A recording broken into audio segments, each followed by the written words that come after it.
Okay, I think we'll make it start if that's okay with everyone. We good to go? Yes. Right, awesome. So I'm only going to make it, I'm not going to speak for too long. That's always my style. Maybe 45 minutes, if that. How's that sound?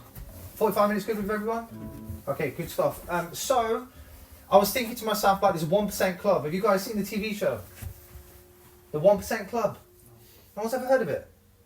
Only 1% of people out there. So I'm going to give you a question from there. I'm going to see if you guys can actually figure it out. Okay? So this is a bit of a riddle. Okay? So in sport, so it's got to do with sport. So if FT gets you GD and SD gets you SR, what does TD get you?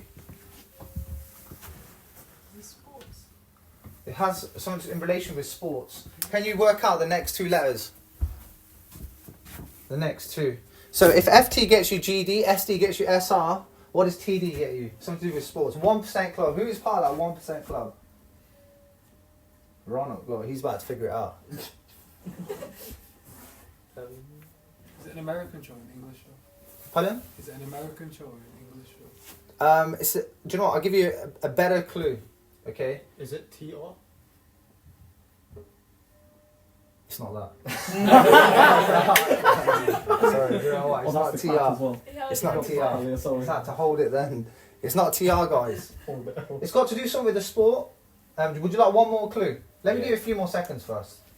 So I think if anyone can get it now, that'd be quite impressive. By the way, I didn't get it, but some students at school actually managed to do this, Oh, okay. which I was really impressed with. Okay, now we gotta get it. Now you gotta get it, guys. The pressure is on. What do you think it is?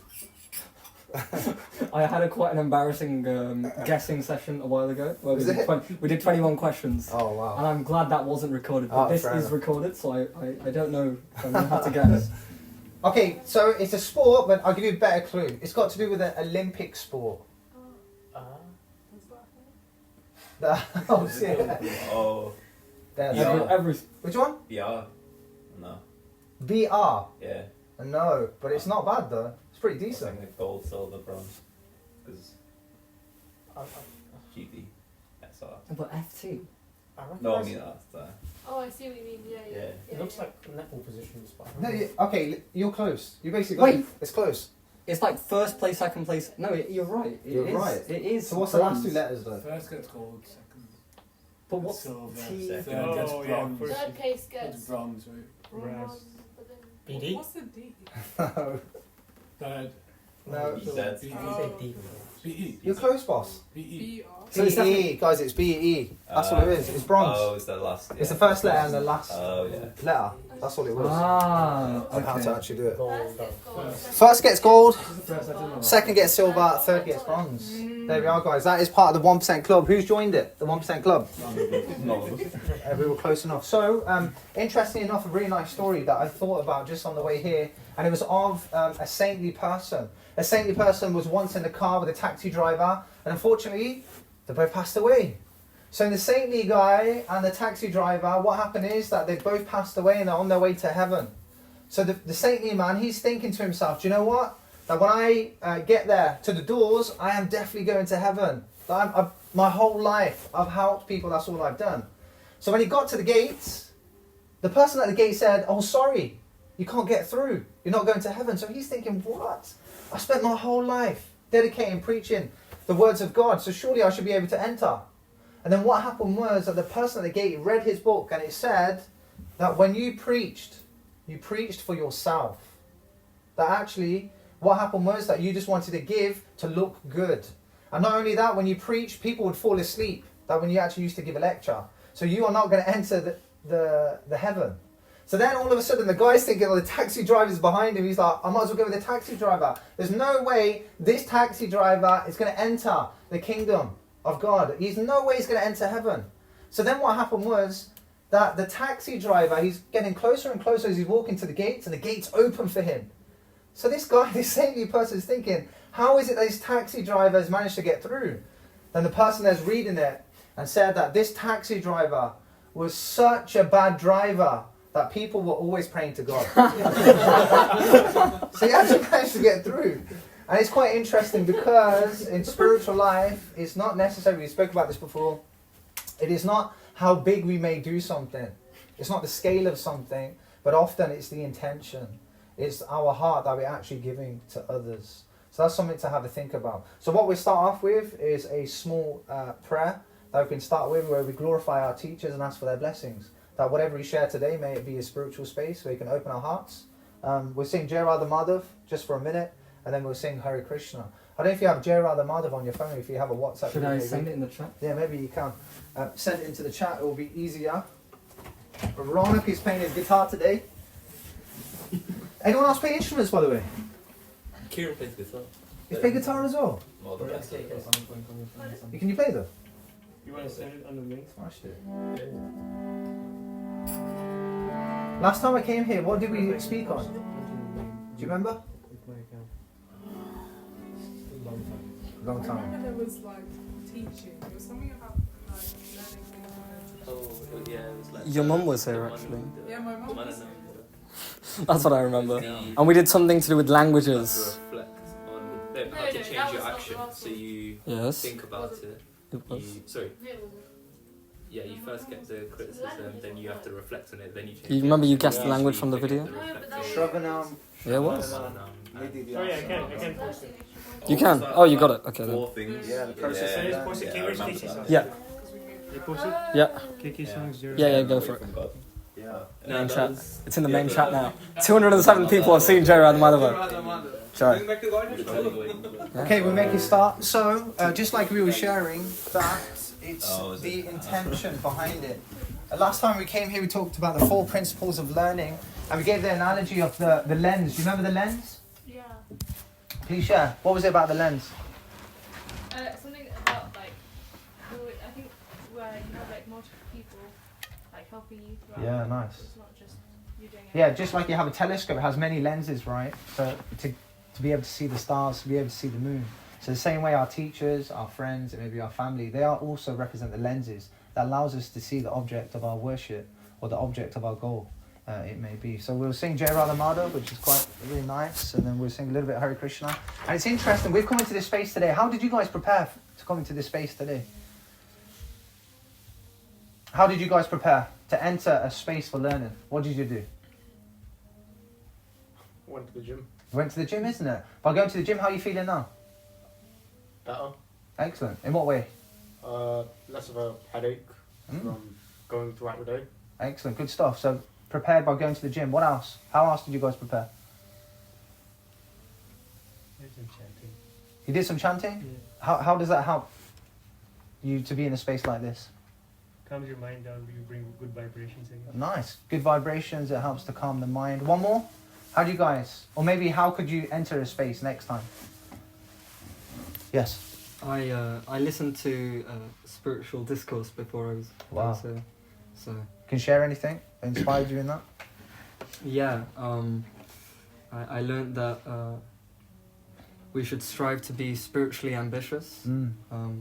Because often when we desire desirelessness, or we desire to have no ambition, it's because we see that material desires bring us distress, and that material ambition brings us misery.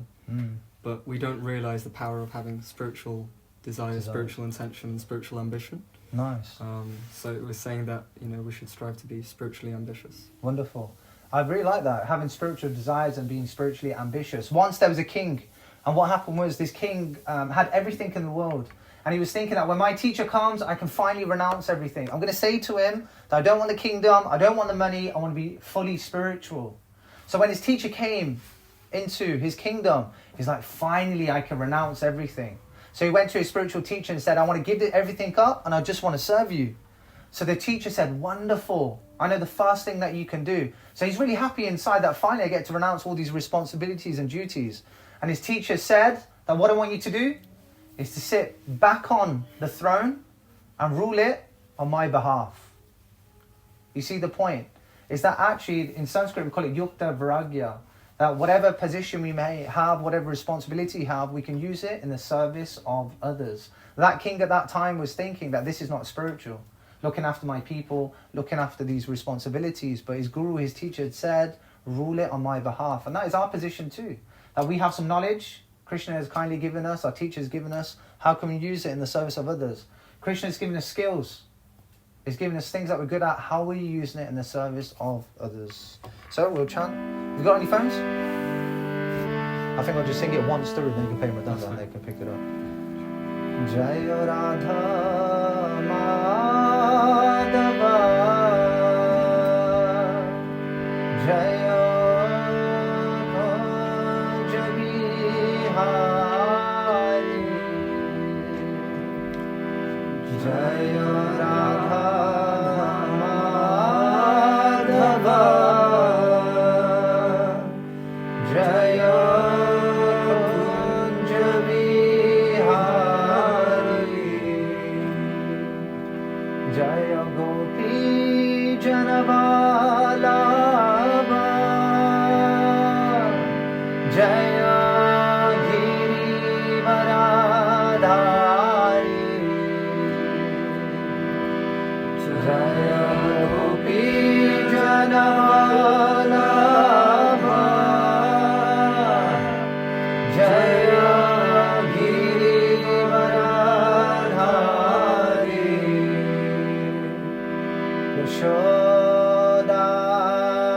Yashodanandana Brajajanarajanana Yashodanandana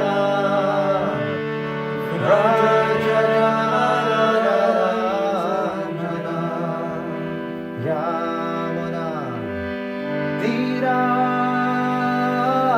Vanachari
Thank you, everyone. Really appreciate that.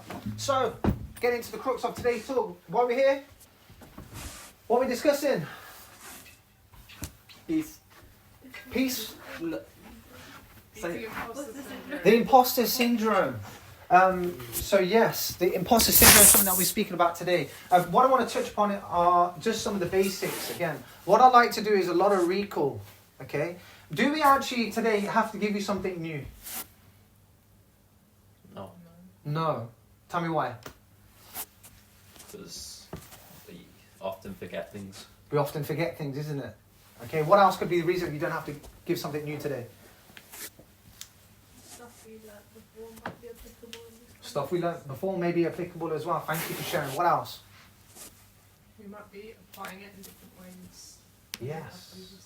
I really like that point. You might be applying it in different ways. Tell me one message that you guys have received that you already know that if you did, you'd be a lot more at your optimum.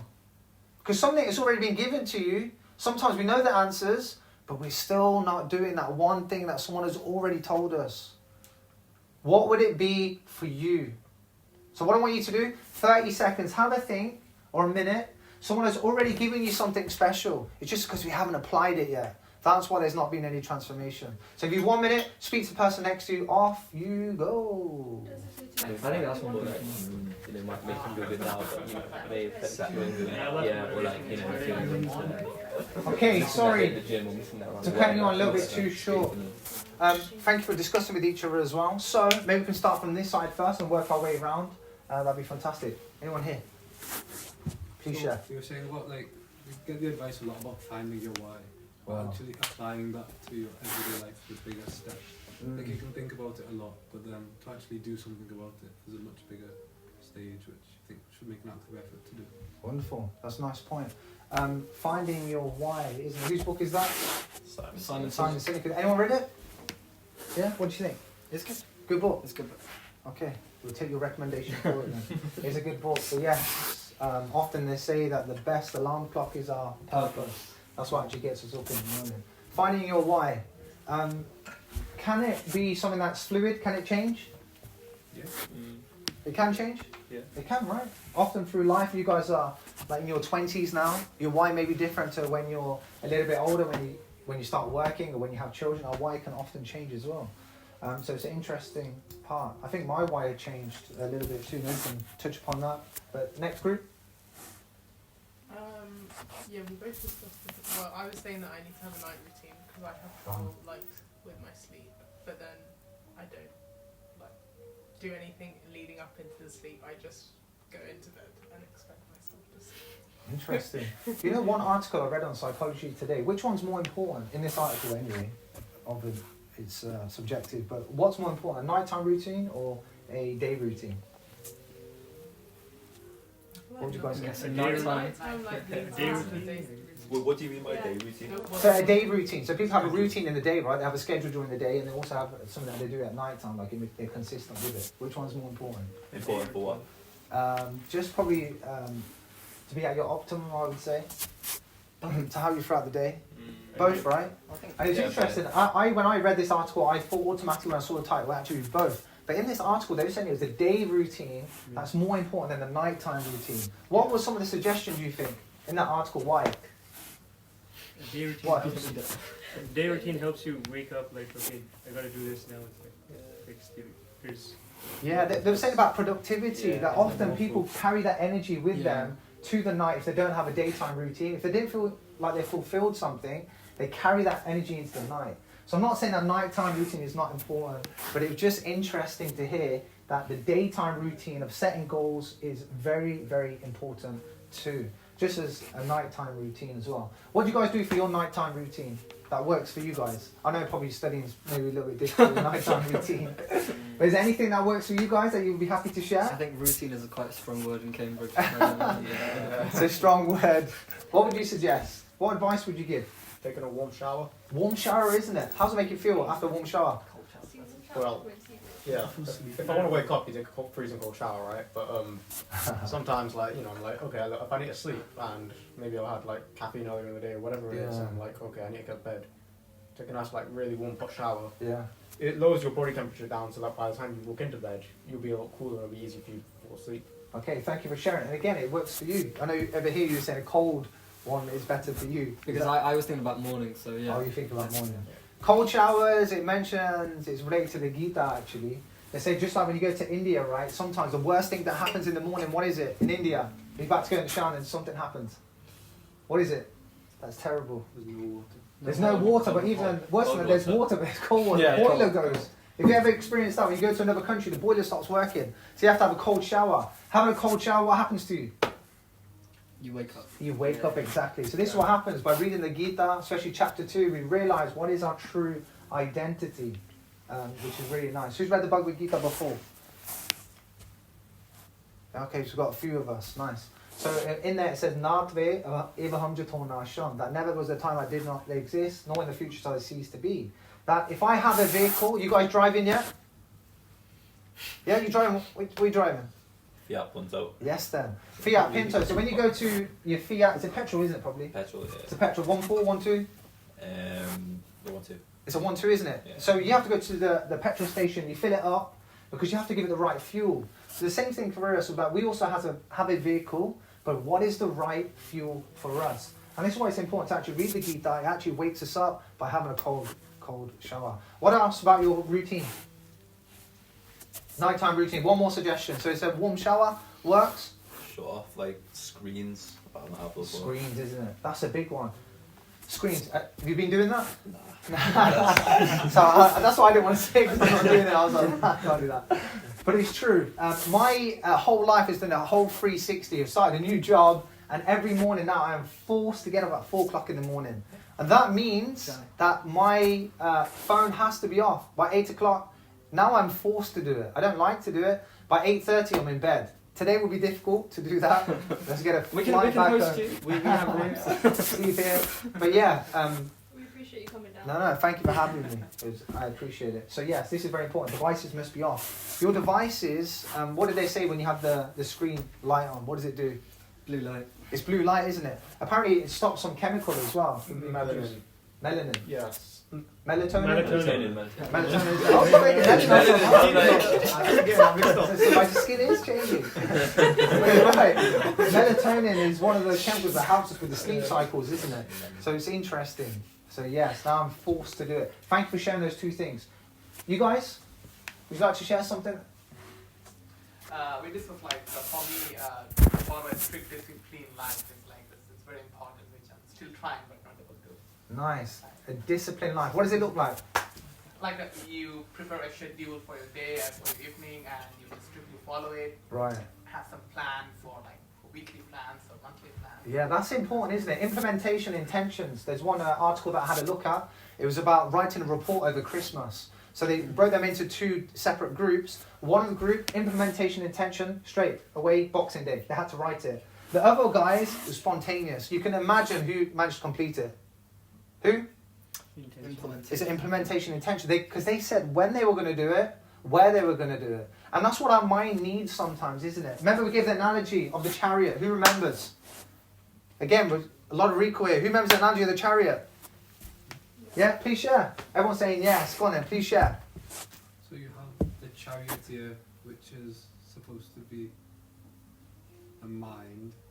Yeah. The chariot itself was the You. body. Mhm. Was the body, physical body that we have. And then, Each of the horses is one of your senses. good, the senses. And if you're not in control of the senses, then the horse is controlling the body.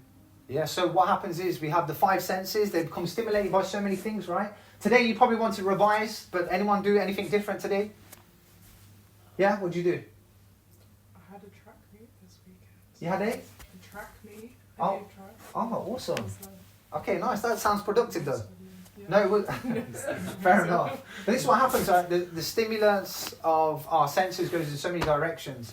The horses are controlled by the mind, which represent the reins, isn't it? And the driver is the intelligence. So when you feed your intelligence, when you give instructions, those goals of the day, that's when our mind can actually become controlled. So even if tonight you say that you want to do something, what do you want to do tomorrow? Tuesday supervision work. Tuesday supervision. You got uni tomorrow as well. Yeah. What you got tomorrow? We've got micro and macro economics. Okay, so again, whatever you have tomorrow, you have to tell your mind that what it has to actually do. Otherwise, the mind could be the best friends, or it can be the worst enemy, as the Gita actually says. Boys here, what would you say? What did you guys share? There was this KCSoc said there's this a point of don't give up what you want most for what feels good now. So I think that like just like a wide sort of thing of, you know, I guess it links in with discipline as well, and what you said of just in general, you know, you take it with food or sticking to the gym or whatever, you know, thing that you want to do. Often, you know, you can just pick what's good now, and that's sort of a detriment of, you know, the long-term sort of goals and things that you really want to achieve. Wonderful, thank you for sharing that, really nice. Something for me to reflect on too. So, today we're talking about the imposter syndrome. I was thinking about a different topic, but something had done, he messaged me and said imposter syndrome, which is interesting. So, what is it?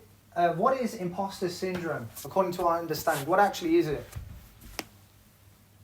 What is it? It is silence. It's when you take too much Among Us. What? What was that? That's a really bad joke. I didn't hear. It's when you play too much Among Us. Oh, right, fair enough. What else? Is it like when you I'll write some thoughts down, come on. Let's get the ball you rolling. constantly think you're not good enough. Okay, so we constantly think we're not good enough. I feel like you don't belong. You do not belong. Oh. Yeah, what else? So not good enough, do not belong. What else? Constantly comparing yourself with Yeah. others. Nice. Comparison. Comparison. What else? You don't deserve to be where you are. Yeah, don't deserve to be where we are. To be where you are. Anything else? You think you have to work extra hard in order to just stay afloat. Yeah, you feel like you have to work extra hard to stay there. What else? I guess this is like a symptom of it, but just like a lack of peace and Lack of peace. Good stuff, guys. Now, what's interesting is one of the things that we learn in teaching. Anyone here want to be a teacher when they're older?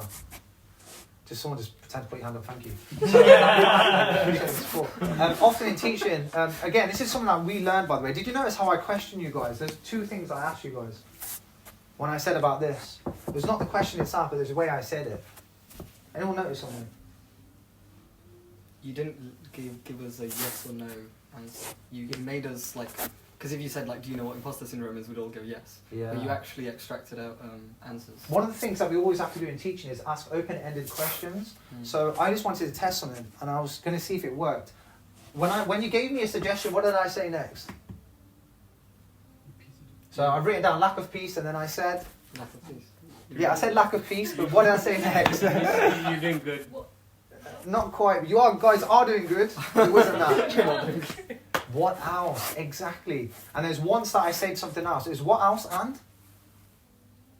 Is when you answer the question, by the way. There's what else and anything else. What's the difference between those two? What else and anything else? Anything else is like a yes or no It's a question. yes or no. It's a closed question. So what happens is when I do that in the classroom, what would students do? Or anyone in the room? No. They say yes or no. Or they just wouldn't say anything, right? But if I say what else, that means that there is more. someone has to say something, right? You have to continue to think. So that's one of the things that we always do in the classroom. Is we always say, what else? What else? What else? What else? So this is really good. So these are some of the things that we think imposter syndrome is. And you guys are spot on. Now, what I want you to do is with the person next to you. So how many have we got? We've got 6 in total. I want you to see which one do you feel that may be an internal voice of ours at the moment or has been previously out of the list that we've actually got. Okay, so is it lack of peace that we feel sometimes, don't deserve to be where we are, that we compare, that we're not good enough, that we don't belong, and where we have to work extra hard just to be where we actually are? Was that what you meant? Yeah. Okay, cool. So with the person next to you then, I'd like you to share which one do you feel is your internal voice at the moment or has been, and maybe you can give them an example as well. Would that be okay? Again, share as much as you feel comfortable to. with the person next to you. You don't have to go in great detail, but if you can, it would be much appreciated. So, a couple of minutes, guys. If that's okay, off you go. Anyone like to share their thoughts with the rest of us? Which one do you feel? Yes. You know, we were saying over here that we feel like sometimes we have to work much harder than other people to maintain the kind of same level academically as them. And so that really is kind of what starts off. You kind of compare yourself and then realise you're working a lot harder.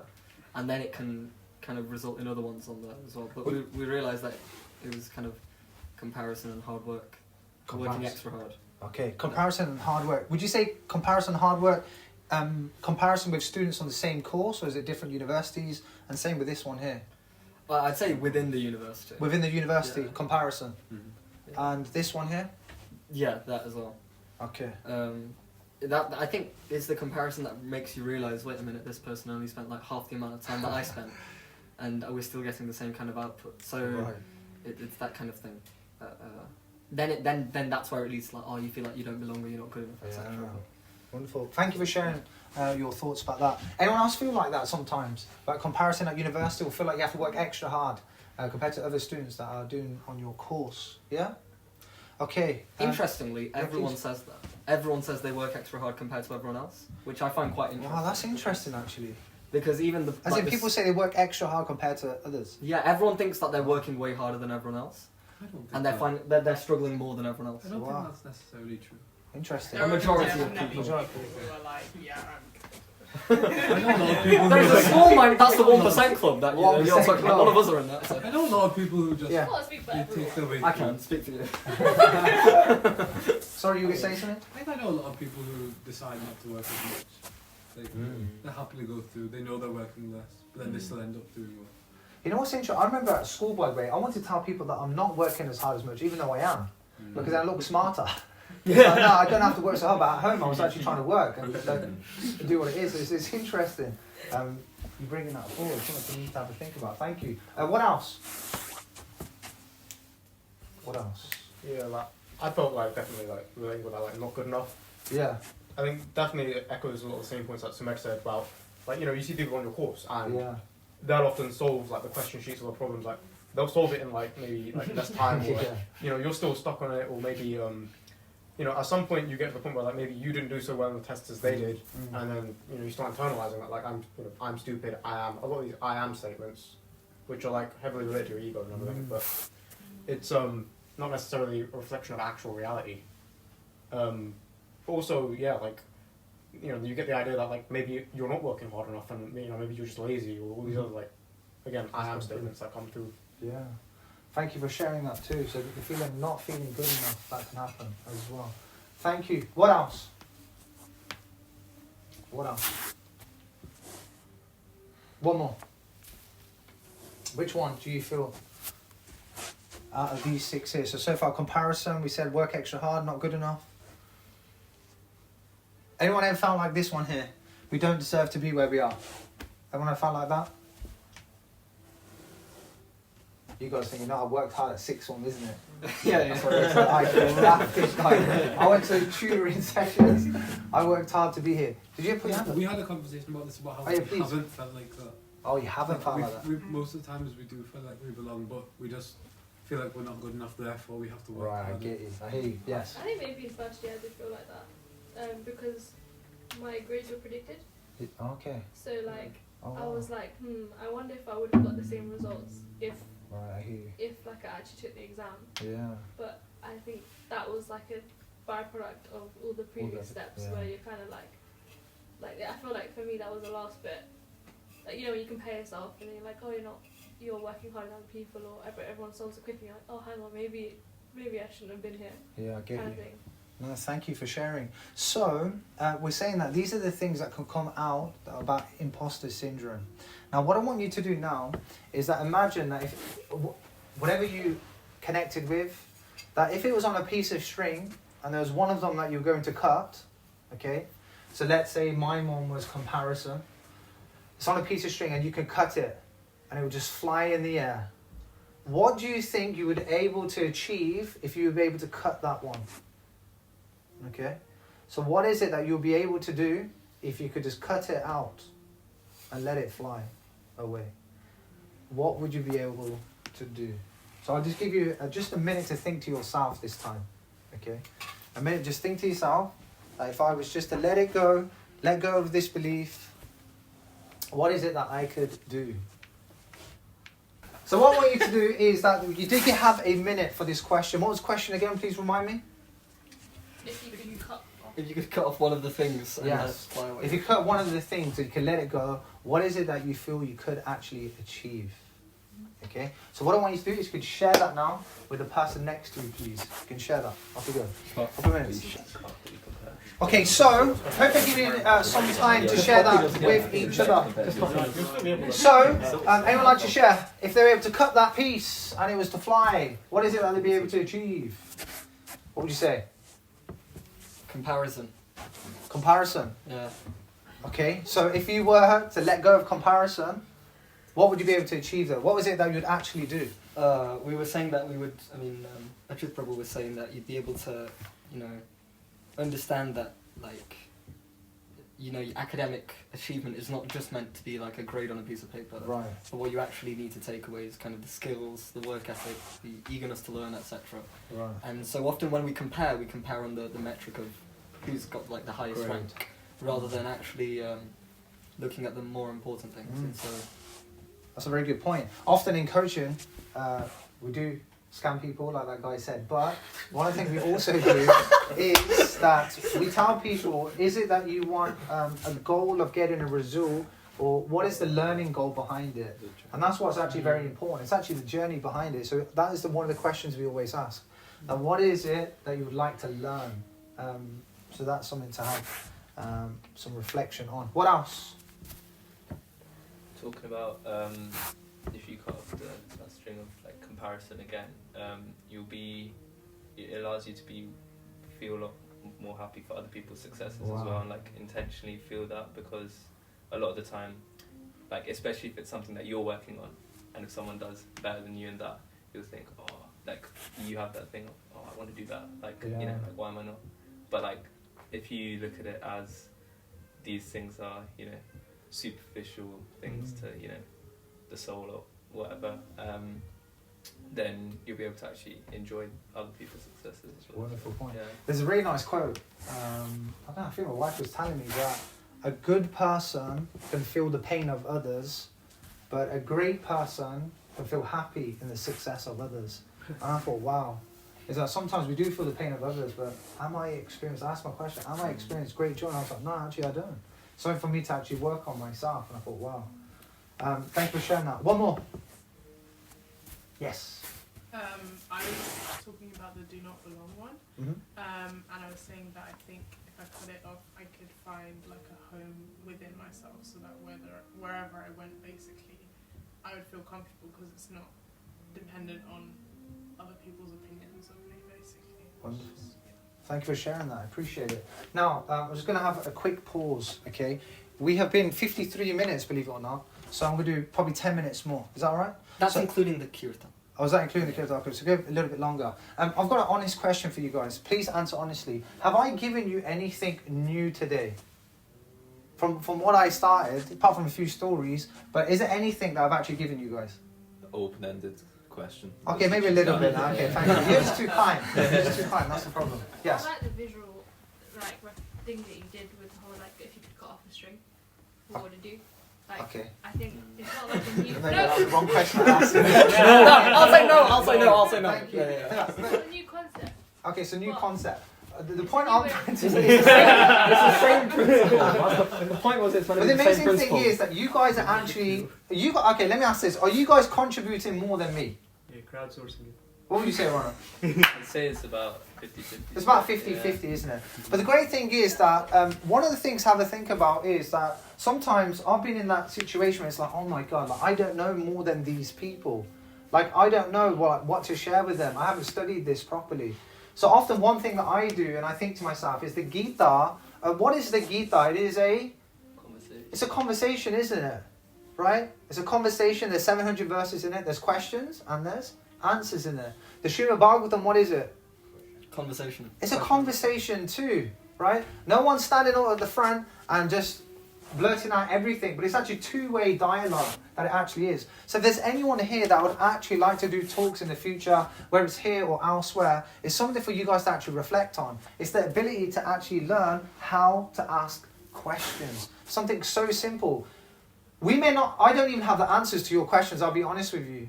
But we can work in such a way, we can create a space where you guys come up with the answers yourself. And sometimes I think to myself, that is what empowerment is. It's not that you guys rely on anyone else, but you guys will also have the answers too. So, this imposter syndrome, does it happen with high achievers? Yeah.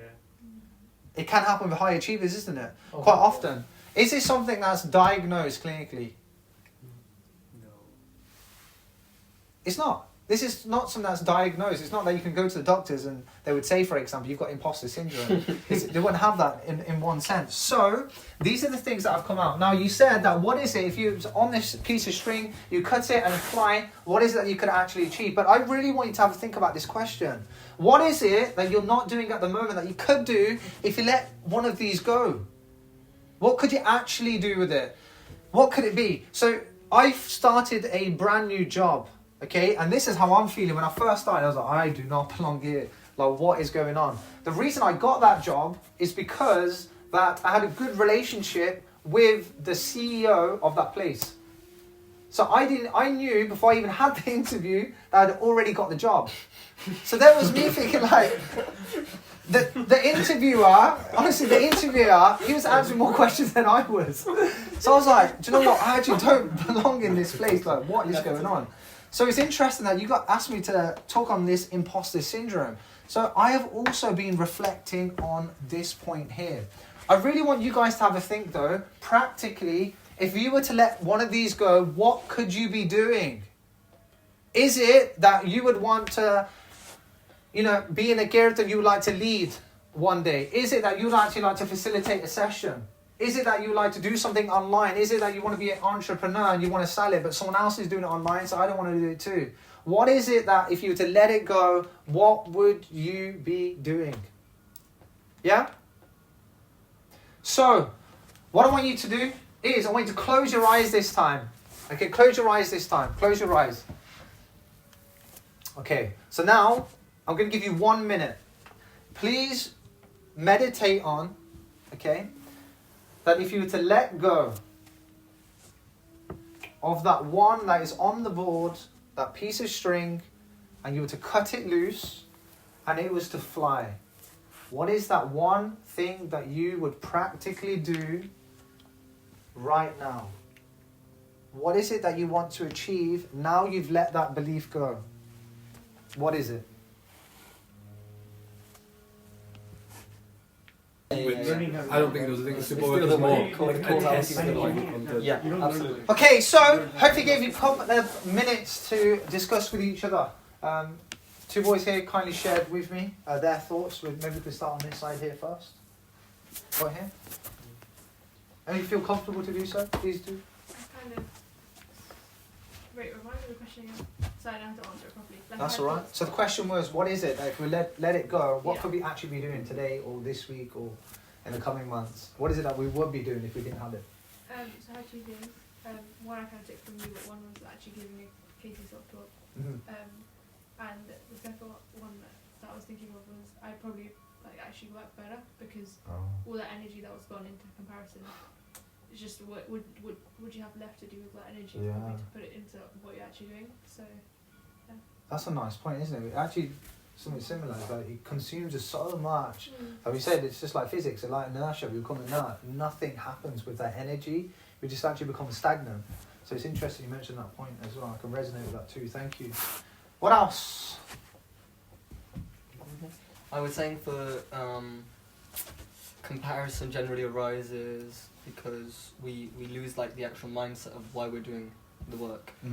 So what's my motivation for doing this? And forgetting that it's about the journey, actually, the progress that you're making. And of course for all of us, what we're trying to do is we're actually doing this so that we can do more service in our spiritual life. And so having a physical anchor, a quote maybe on your desk or something which reminds you, okay, the reason I'm doing this is not so that I top the tripos.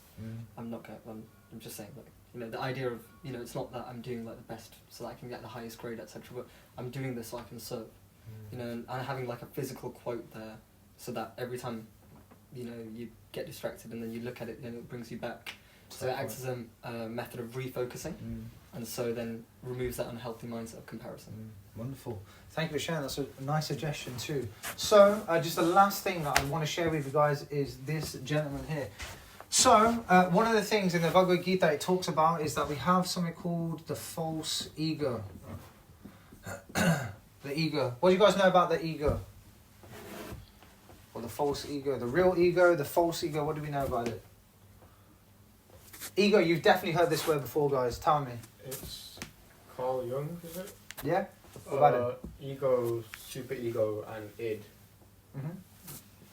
I think in like Bhagavad Gita or like in Sanskrit or whatever, it's like the Vedic traditions, there's like other names for it, but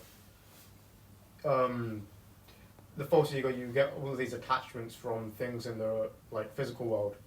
Essentially straw mans. You think it's real, but it's not. It's like, you know, you're comparing yourself to other people, but, you know, do they really have it better? Are they really smarter than you? Can you really tell? And that's where you internalize a lot of these, let's say, I am statements or those, you know, and then it's like, well, you know, you start sort of like the line between your thoughts and reality, you know, gets closer together when in truth, your thoughts are just your thoughts. You know, the thoughts that your ego produces is just thoughts, it's not real. And yeah. Thank you for sharing that. And that gives me that picture as well. Sometimes our thoughts and our feelings, they are just like clouds. That's why they talk about in therapy that what happens is the wind will just come at one point and just blows them across. That these clouds are actually temporary. Our thoughts and our feelings and emotions, etc. The clouds will eventually just pass across. What else do you know about the ego? Often people say, oh, may have said it to us, or people say to them, oh, they've got a huge ego. What are they talking about? Perceived sense of self-worth. Yeah, self-worth, that could be one thing. Thank you for sharing. What else? It's like what you identify with. What you identify, what do you mean? So, I think false ego, is about identifying with things that aren't really us, and it's not really our true identity. I think that's what false ego is. Yeah, nice. Sort of False ego is saying that it connects with things that's not our true identity. That's a wonderful point. Yes? I was going to say, when you say like someone has a really big ego, it means that they don't want to learn. They're like very like full of it, you know. They don't really want to make progress, and so the false ego is when it manifests itself in the idea that, you know, we think something and then we are stubborn towards being there, and that's it. So like with these things, so the false ego doesn't have to be a proud thing, like pride thing. It can also trick us in this way. It can trick us to be like, you're not good enough. And I think that was my reflection. No, that's a powerful point, and this is something that I want to come back. Sometimes we say that someone's got an ego. They think they are the best, right?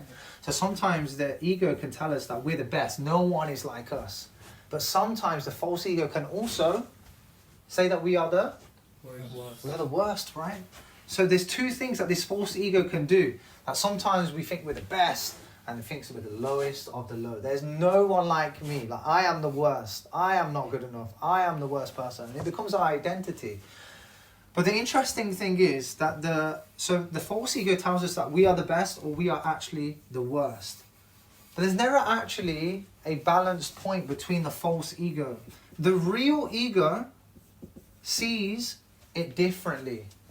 How do you think the real ego sees things differently? That we're not the best, we're not the worst. But what does the real ego teach us? What do you feel it could teach us? If the false is teaching us that we are the best, that we are the worst, what do you think the real ego could be teaching us? That we're all the same, we're all equal. Okay, it could be that we're all equal. Average. What do you mean? Okay, that we're average. You are bang average.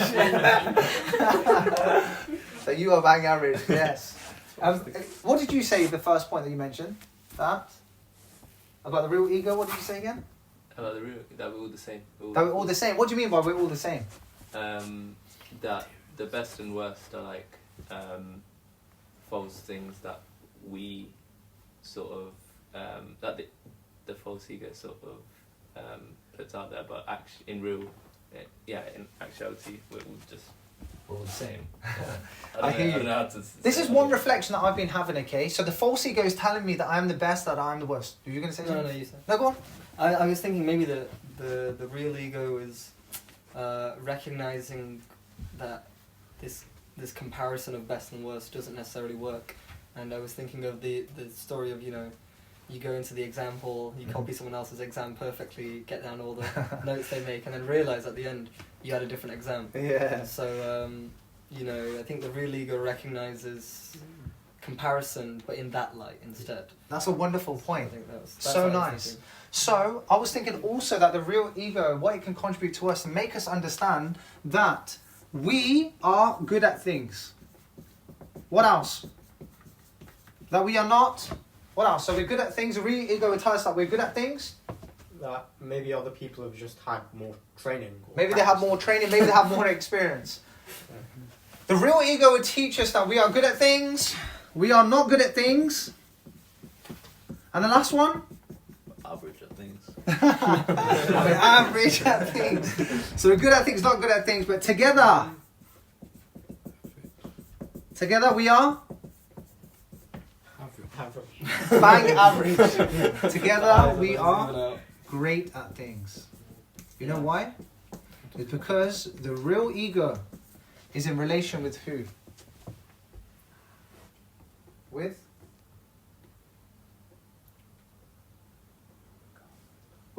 God. with God. And this is it. So I am good at things, I'm not good at things. But together, myself and God, if you believe in God or the universe, we're great at things. And this is powerful. If Arjun, okay, he had low self-esteem, he had this imposter syndrome, let's say, do you think he would have fought? No. No. That would be false ego. The real ego does not, it does not eject God out. It does not do that. The real ego has God also in the center. So God has given me these gifts, these talents, these skills, and at any moment he can also, he's given me them, but at any moment he can also take them away. He can do it at any moment. So what is the need? So even with this, I often think to myself, with imposter syndrome and self-esteem, depending on our conviction of the process, will determine which stage we're actually at. If you have a look, Arjun, what was his role in the Gita? Who was he? A prince. He was a prince, he was a warrior, right? If he had low self-esteem, he would have been inert. He would not have done anything at all, whether imposter syndrome. He wouldn't have done anything. All the energy would have consumed him. But he had faith in who? Krishna. He had faith in Krishna. So he's like, okay, Krishna is also on my chariot. Krishna, you empower me, and let's see what happens. I'm good at things, I'm not good at things, but together we can do great things. If you look at Lord Chaitanya's life, the author of that book, do you know how old he was? He was 95 years of age. Can you imagine at 95 writing this whole volume of books, ill health? But he thought to himself, okay, I'm not qualified to do this, but that if I also have God in this process, I can become empowered. So actually, the false ego is disempowering, but the real ego, where are you? There you are. The real ego is empowering because God is also in the center. This false ego is ejecting God out. So that's something for us to have a think about. That based on our level of conviction, where are we at in terms of this here? Because actually, is it high or low self-esteem that people are humble? Hi. It's high self-esteem because they realize that God has given me these skills, He's blessed me, and at any moment He can also take them away. So why be so proud of it? Best that I just become an instrument. So Srila Prabhupada was humble because he had self-esteem. Krishnadas Kaviraj, he was humble because he had self-esteem. Ladies and gentlemen, give yourselves a round of applause. I think that's us. We'll call it a night. Thank you.